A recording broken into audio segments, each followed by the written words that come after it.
Sir नमस्कार। नमस्कार sir. Sir क्या नाम है आपका? मेरा नाम भैरूदास है। सर कहाँ से आए हैं आप? मैं गांव डेलाना, तहसील आमेर, जिला राजसमंद, राजस्थान से आया हूँ। सर संत रामपाल जी महाराज से नाम दीक्षा लेने से पहले आप क्या भक्ति साधना करते थे? सर यही साधना करते थे देवी देवताओं की, और ज़्यादातर शंकर भगवान की ये साधना करते थे। लेकिन ऐसा कुछ खास वो चीज़ नहीं थी जो साधना होनी चाहिए, वैसी कुछ नहीं थी। ऐसे ही दुनिया की देखा देखी में ऐसे करते थे, लेकिन उसका कोई ये नहीं था। सर संत रामपाल जी महाराज के शरण में आने से पहले जो भक्ति आपने की उनसे आपको क्या लाभ मिला?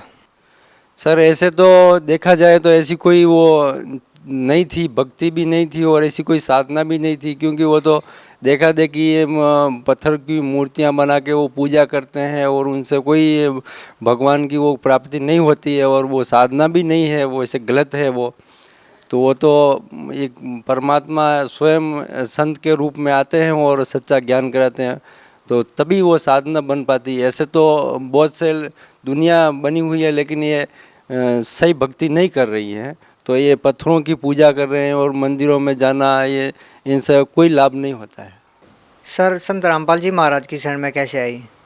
सर मैं पहले जैसे देवी देवताओं की पूजा करता था, तो उसमें जैसे इष्ट रूप में जैसे वो भैरवनाथ होते हैं, उनको उनकी पूजा करता था। तो भैरव जी को जैसे इष्ट मानता था, तो 9 दिन तक ऐसे नवरात्रि रहती है। तो मैं ऐसे बहुत वर्षों से ऐसे उनके जैसे वो पूजा तो नहीं थी, लेकिन उस टाइम जो ज्ञान नहीं था, तो उस टाइम यही समझते थे कि हम पूजा कर रहे हैं इनकी। तो मैं वो हिसाब से उनको ऐसा मन में ऐसा लग रहा था कि मैं ऐसा पूजा करता हूँ तो कुछ भगवान की प्राप्ति होनी चाहिए। तो वैसे तो पूजा नहीं थी, लेकिन फिर भी मुझे ऐसा अनुभव हुआ और सपने में ऐसा उनका दर्शन हुआ। तो भैरू जी ने मुझे ऐसे दर्शन दिया था दिन में करीबन 3 बजे, और कहा था कि ये ज्ञान गंगा पुस्तक है, ये पढ़ो, इससे परमात्मा की प्राप्ति होगी। तो मैंने वो पुस्तक नहीं ली थी उस टाइम, और मैंने कहा कि मेरे पास है पुस्तकें, मैं पढ़ता हूँ और इस पुस्तक में क्या है। तो मैंने उस टाइम नहीं ली थी वो पुस्तक, और मैं चला गया, मतलब आगे बढ़ा था। तो फिर थोड़ा आगे बढ़ के पीछे देखा तो फिर वो नहीं दिखाई दिए थे। उसके बाद करीबन 6 महीने बीत गए थे। उसके बाद वही ज्ञान गंगा पुस्तक मैंने बॉम्बे में देखी थी, जो मेरा बुआ का लड़का है, मेरा भाई लगता है, उसके वहाँ देखी। तो वो पुस्तक देखते ही मुझे ऐसा लगा कि ये ज्ञान गंगा पुस्तक है। तो मैंने सारी पुस्तकें ऐसे पढ़ी है, शिव पुराण है जैसे, तो इनमें वो ज्ञान कुछ अलग ही था और निचोड़ ज्ञान था, क्योंकि ज्ञान गंगा में। और उन्होंने 1-2 पेज मेरे को बताया कि इसमें ऐसे ऐसे विधि से परमात्मा की प्राप्ति का निवारण बताया हुआ है, और ये सारे शास्त्रों के आधार पर बनाई हुई पुस्तक है ज्ञान गंगा। तो मैंने उनसे पूछा कि ये कहाँ मिलती है, और उन्होंने बोला कि वो जिला हिसार हरियाणा में मिलती है, बरवाला वो जो आश्रम है वहाँ पे, वहाँ से ही मंगवाई है। तो मैंने बोला उनको कि भाई अभी तो मैं यहाँ से कहीं ले नहीं सकता हूँ, एक बार यही पुस्तक मुझे दे दो, मैं पढ़ लूँ इसको। तो उन्होंने नहीं दी, उन्होंने बोला मेरे को भी अभी मिली है, मैं भी मंगवाई है, अभी मैं पढ़ूँगा, बाद में आप ले जाना। मैं 3 बार गया, तीसरी बार फिर वो पुस्तक लेके मैं घर पे गया था। तो रात को पढ़ते पढ़ते 12 बजे तक पढ़ी थी वो पुस्तक। फिर मेरे को नींद आ गई थी।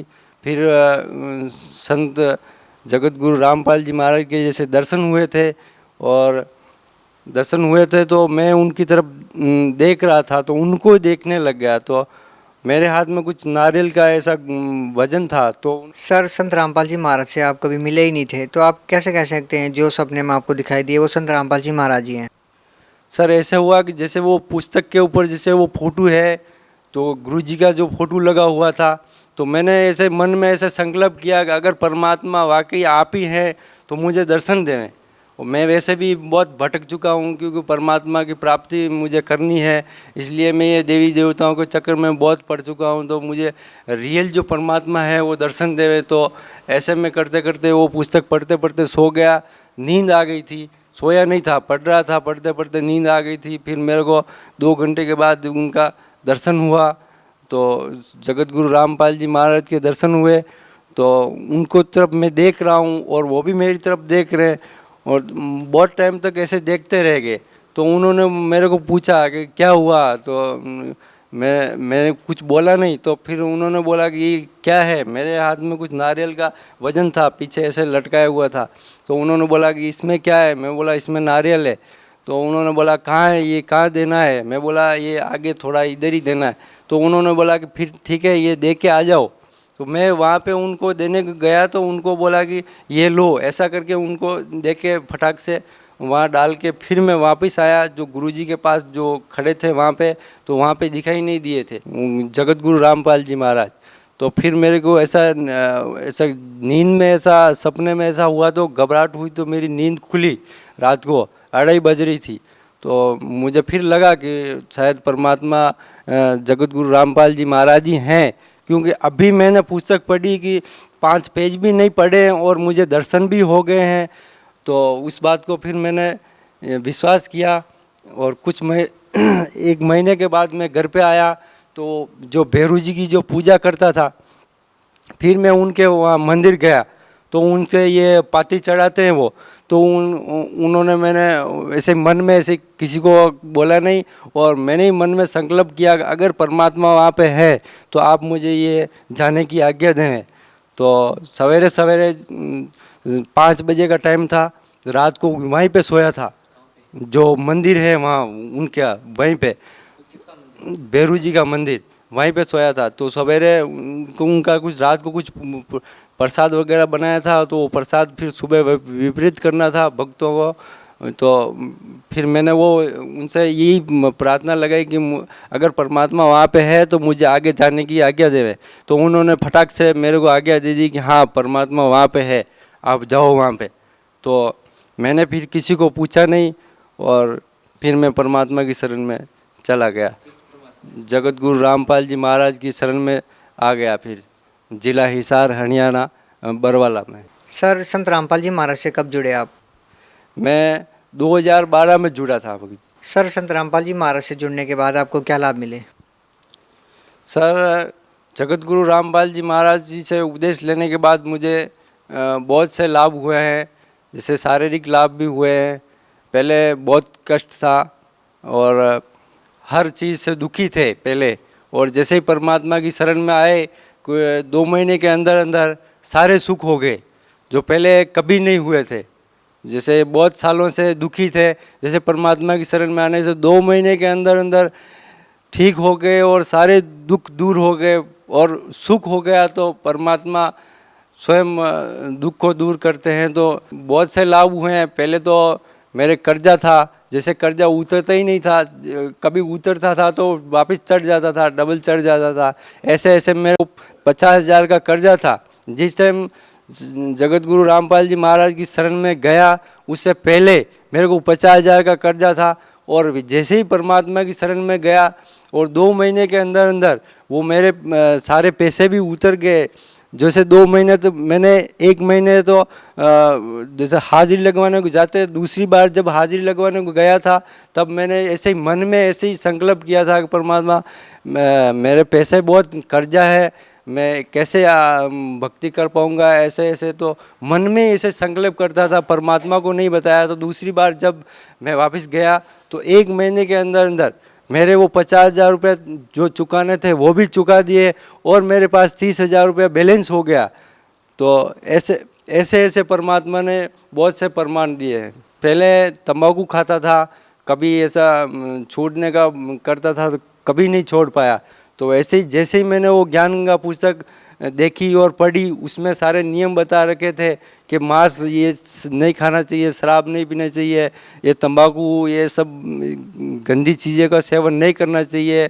जैसे पराई नारी को नहीं, बुरी नज़र से नहीं देखना चाहिए, बहन बेटी के भाव से देखना चाहिए, और से बहुत से नियम है, झूठ नहीं बोलना चाहिए, चोरी नहीं करनी चाहिए।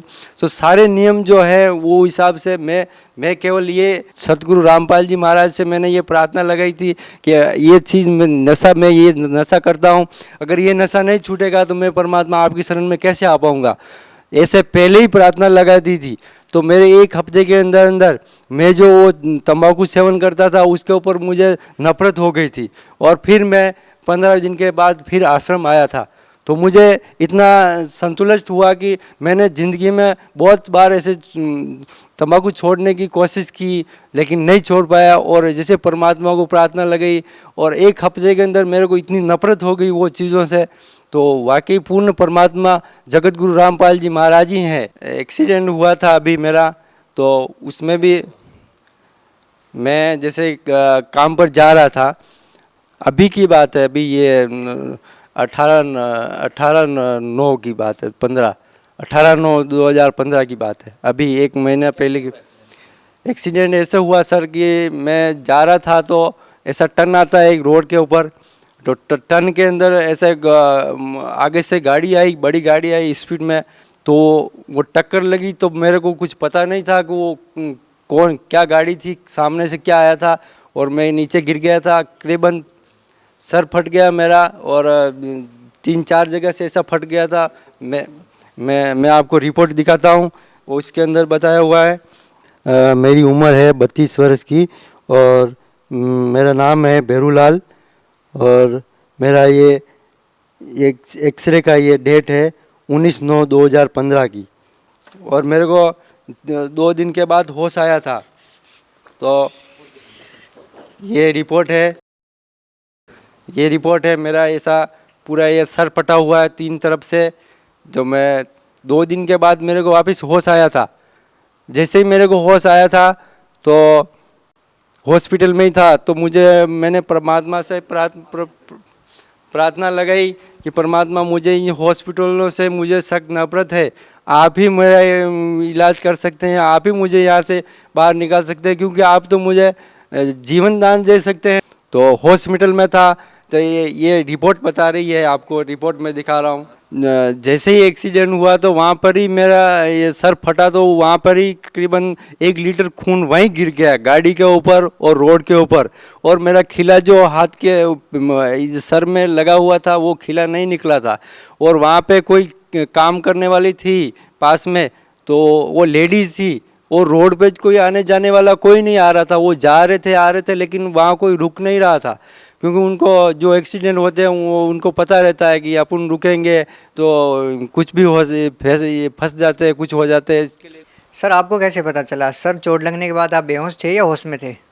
सर मैं होश में नहीं था, मुझे दूसरों ने बताया गया है कि वहाँ पर एक लेडीज़ आई थी और उसने मेरा ये खिला जो लगा हुआ था उसको निकालने की कोशिश की, पूरी कोशिश की उसने, लेकिन वो खिला नहीं निकला। तब तक फिर मैं करीबन पौना घंटा तक वहाँ पे रोड पे वैसे बेहोश पड़ा था, तो मुझे कुछ पता नहीं। फिर वो एम्बुलेंस आई और पुलिस आई, तो पुलिस वाले ने फिर वो घेरा बना लिया और एम्बुलेंस में डाल के वो लेके गए हॉस्पिटल में। फिर वो डॉक्टर ने वो खिला निकालते तो फिर वो अंदर से चेक करते कि अंदर कुछ है तो नहीं। तो वो जितना और भी खून था अंदर, आधा पौन लीटर और खून था, वो भी निकाल दिया उसने, पूरा भेजा ही खाली कर दिया। इसके अंदर कुछ खून रखा भी नहीं था, क्योंकि वो चेक करते हैं कि उस अंदर कुछ है तो नहीं। अगर कुछ रहता है तो फिर उसको फिर इलाज होता नहीं भेजेगा, इसलिए उसने वो खाली कर दिया। फिर उसने टाँका लिया, तो मेरे होश में नहीं था। तो उस टाइम जब उसने पट्टी बांधी, मेरे को टाँका लगा के यहाँ पे दवाई लगा के फिर उसने पट्टी बांधी, मेरा ये हाथ, केवल एक हाथ ही मेरा ऐसे पड़ा था, तो पूरा शरीर तो नहीं हिला, केवल एक मेरा ये हाथ हिला, यहाँ से ऐसे हिला और ऐसे ये पट्टी की तरफ ऐसा आया, फिर ऐसा गिर गया। फिर मुझे कुछ होश नहीं, केवल इतना सा ये पट्टी का ये हाथ मेरा ऐसा आया, उसके बाद में मुझे कुछ होश नहीं। फिर उसके बाद में मुझे वहाँ से उन डॉक्टर ने बताया कि अभी ये जिंदा हो सकता है, क्योंकि उन्होंने तो एक बार तो मरा हुआ घोषित कर दिया था। गांव वाले सारे बोल रहे थे कि अभी वो तो मर चुका है, उसको तो लेके आओ, फिर जलाएंगे, क्योंकि जब नष्ट हो जाएगा तो फिर कल जलाना पड़ेगा, इसके लिए आज ही लेके आओ, आज ही जलाएंगे। लेकिन उस डॉक्टर ने बताया कि अभी देखो, अगर इसको आगे लेके जाओ बड़े हॉस्पिटल में, बच सकता है तो बच सकता है, क्योंकि वो हाथ जो हिला उस हिसाब से उस डॉक्टर ने बताया। नहीं तो वो भी बोल रहा था कि वो तो मर चुका है, लेकिन मेरा ये हाथ हिलने से उसने बताया कि आप एक काम करो, आगे लेके भागो। मेरे को आगे लेके गए, वहाँ पर भी मेरा होश नहीं आया था, वहाँ पे मुझे भर्ती किया गया था। दूसरे दिन फिर मुझे बोतलें भी चढ़ाई थी, जैसे ग्लूकोज की बोतल चढ़ाई थी, खून की बोतल नहीं चढ़ाई थी, ग्लूकोज की बोतल चढ़ाई थी। फिर दूसरे दिन जिस दिन उदयपुर लेके गए थे उस दिन भी होश नहीं आया, फिर दूसरे दिन सवेरे मेरे को होश आया था। तो होश आते ही फिर मुझे ऐसा लगा कि मैं कहाँ हूँ क्या हूँ। तो मुझे पहले जो एक्सीडेंट हुआ किससे हुआ वो मेरे को नहीं पता था। फिर मैंने 1 घंटा तक तो जैसे मेरा होश आया तो मैं ऐसा उठा तो मेरे नाक से मुंह से ऐसा खून गिरने लगता है, खून गिरने लगता है। वो सब बोलते हैं कि वापस सो जाओ, अभी तो बहुत खून गिर रहा है। तो मैंने ऐसे वापस सोया। सोते सोते जगत गुरु रामपाल जी महाराज से प्रार्थना लगाई कि हे गुरुदेव, अगर ऐसा रहूँगा तो मेरा तो यहीं हो जाएगा, यहीं मैं इतना जीता जी नरक हो जाएगी मेरी। तो ऐसे प्रार्थना लगाई थी। 2 घंटे के बाद फिर मैं वापस उठा खाट के ऊपर, तो मेरे खून गिरना बंद हो गया था। मेरे नाक से मुंह से जो खून गिर रहा था वो खून गिरना बंद हो गया था। सर कितना खर्चा आ रहा था आपके ट्रीटमेंट के लिए?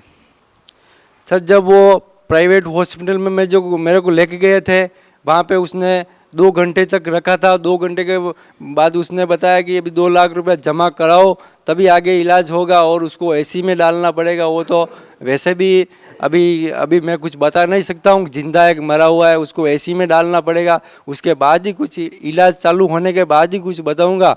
इसके लिए वो मेरे भाई को बोला कि 2 लाख रुपये फटाफट जमा कराओ अभी का अभी। तो मेरे भाई के जो ससुर जी थे उन्होंने उनसे बात की, तो उन्होंने बोला कि कहाँ पे रहे हो। तो उन्होंने बोला वो गीतांजलि हॉस्पिटल है उदयपुर उसके अंदर। तो उन्होंने बोला कि वो प्राइवेट हॉस्पिटल है और वो वहाँ पे इलाज सही नहीं होता है, और तो वहाँ से आप फटाफट निकालो बाहर और जो महाराणा भोपाल जो सरकारी हॉस्पिटल है वहाँ लेके जाओ। फिर मेरे को वहाँ से निकाला गया और महाराणा भोपाल वो सरकारी हॉस्पिटल में उसमें लेके गए। 7-8 किलोमीटर की दूरी पे ही है।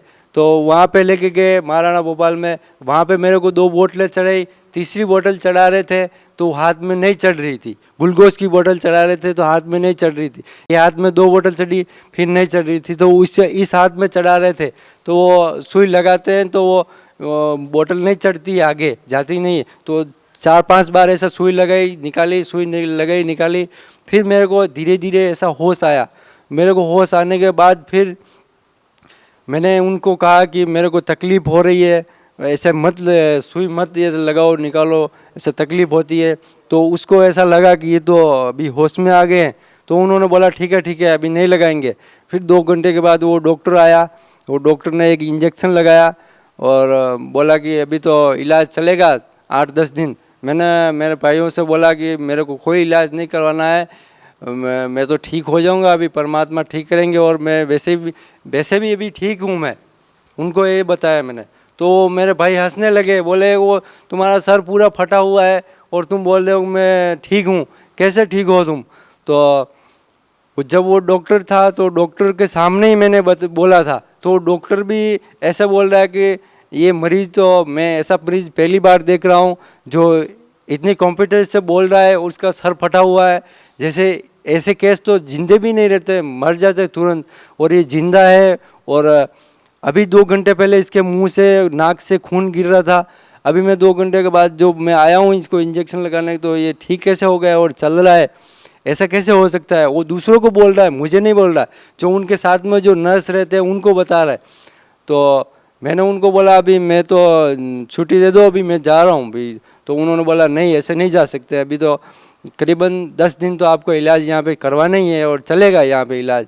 मैंने बोला अब मैं इलाज नहीं करवाने वाला हूँ और अब तो परमात्मा ही इलाज करते हैं और वही करेंगे मेरा इलाज। वैसे मेरे को परमात्मा ने ही ठीक किया, मैं इन चीज़ों पे विश्वास नहीं करता, क्योंकि इतना ख़तरनाक एक्सीडेंट होता है तो उससे इंसान नहीं बच सकता है। और वैसे मेरी आयु वहीं पे समाप्त हो चुकी थी, तो आगे मुझे परमात्मा ही नहीं आगे मेरी आयु बढ़ाई, और जगत गुरु रामपाल जी महाराज ही हैं पूर्ण परमात्मा जो मुझे जीवन दान दिया। सर भगत समाज को क्या संदेश देना चाहते हैं? मैं भगत समाज को यही संदेश देना चाहता हूँ कि जो लोग भगत समाज जैसे ये परंपराओं की रीति रिवाज से चले आ रहे हैं, तो उनको जब आज ये बताते हैं शास्त्रों के अनुसार, जो भक्ति मार्ग बताते हैं कि भाई आप ये गलत साधना कर रहे हैं, ये पत्थर पूजना ये सब आडंबर करना ये सब गलत है। और वो आगे जो लोग थे उनको नहीं पता था, तो आप अभी समझदार हो, आप पढ़े लिखे हो, आप पढ़ो इन चीज़ों को और ज्ञान ग्रहण करो और सच्ची भक्ति करो, तो इसी से आपका लाभ होगा। इन दूसरी ये परंपराओं से ये जो चली आ रही है, वो बोलते हैं कि ये तो हमारे बाप दादा की बनाई हुई है, ये पूजाएं हैं, इनको ही करेंगे, ये नई नई नहीं करेंगे। तो भगत समाज को मैं यही कहना चाहूँगा कि आज के युग में सारे भगत जितने भी भगत समाज हैं सभी शिक्षित हैं और सभी पढ़े लिखे हैं। तो आप स्वयं इस चीज़ का निर्णय करें और शास्त्रों के अनुसार भक्ति तो करनी है, आपको परमात्मा की प्राप्ति करनी है, तो आपको सच्ची साधना ही करनी पड़ेगी। और सच्ची साधना पूर्ण परमात्मा जगत गुरु रामपाल जी महाराज ही बताते हैं। बाकी तो सारे ऐसे ही अपनी अपनी मन गढ़ंत कहानियाँ बना के गुमराह कर रहे हैं भगत समाज को। तो मैं भगत समाज को यही कहना चाहूँगा कि आप सच्ची साधना करें और अपने ही शास्त्रों के अंदर बताई हुई है उन विधि के अनुसार परमात्मा की प्राप्ति होगी। और वो विधि जगत गुरु रामपाल जी महाराज ही बता सकते हैं, और इस दुनिया में कोई ऐसे संत भी नहीं है, वैसे कोई है ही नहीं जो अपने को पूर्ण परमात्मा की जानकारी दे सकें। सर, जो श्रद्धालु संत रामपाल जी महाराज से जुड़ना चाहते हैं वो संत रामपाल जी महाराज से कैसे जुड़े?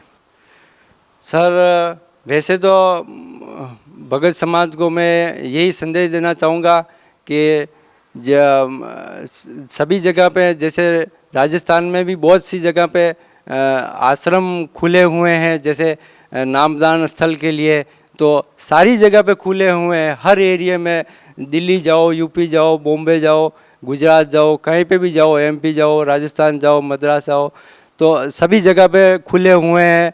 तो परमात्मा की प्राप्ति मंत्र जाप वो दीक्षा देते हैं, तो वो सीडी के माध्यम से देते हैं, तो उनसे आप प्राप्त कर सकते हैं। और परमात्मा वैसे तो अंदर नहीं है, वो तो एक दुनिया को दिखाने के लिए लीला कर रहे हैं। वो तो परमात्मा तो कण कण में व्यापक है, तो परमात्मा तो सब जगह है।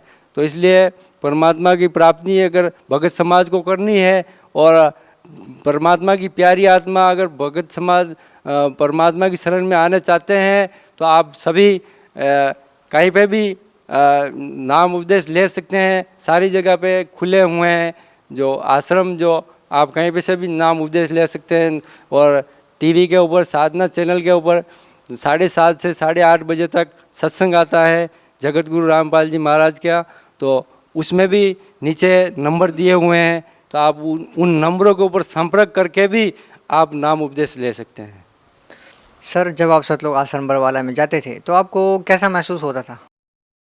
सर, जब हम सतलोक आश्रम जाते थे बरवाला में, तो ऐसा लगता था जैसे हम बहुत बड़ी कैद से छूट के जा रहे हैं। जब जाते थे भी इतनी खुशी होती थी, उसका कोई ठिकाना नहीं रहता था, क्योंकि परमात्मा जहाँ विराजमान रहते हैं वहाँ तो घर से रवाना होने से पहले ही सुख हो जाता था। जीव को इतना शांति हो जाती थी कि जिसकी कोई सीमा नहीं होती थी। और ऐसा सुख कभी नहीं होता संसार जिंदगी में, कभी नहीं हुआ जैसा सुख परमात्मा की शरण में आने के बाद हो रहा है।